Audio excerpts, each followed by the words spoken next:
Provincia e Regione devono farsi sentire sia nei confronti del sistema bancario per la soluzione della crisi ACC, il cui futuro è agli sgoccioli, che dei fondi azionisti che decidono il futuro di Ideal Standard. Martedì l'incontro al Mise per la vertenza in atto da 2 mesi nello stabilimento di Ceramica Trichiana non è andato come auspicato. L'azienda non ha presentato il piano industriale e la preoccupazione cresce di ora in ora. Noi abbiamo la necessità di avere un impegno per i prossimi anni di mantenimento dello stabilimento Trichiana.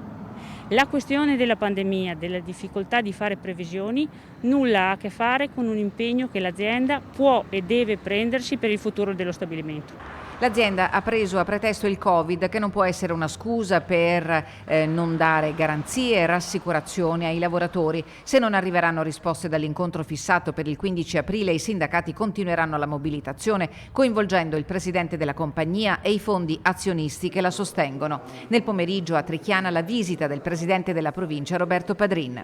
Cercheremo di fare la nostra parte, anche perché qua si tratta di decine e decine di famiglie proprio di questo territorio, del territorio provinciale. Ovviamente questo potrebbe avere delle ripercussioni pesantissime. Al Presidente, disponibile a convocare il tavolo socio-istituzionale richiesto dai sindacati confederali, sono state consegnate 600 firme raccolte fra i lavoratori di ACC e Ideal Standard. Consegniamo a Padrin come confederali le firme dei lavoratori che abbiamo raccolto sia per quanto riguarda Ideal Standard che ACC.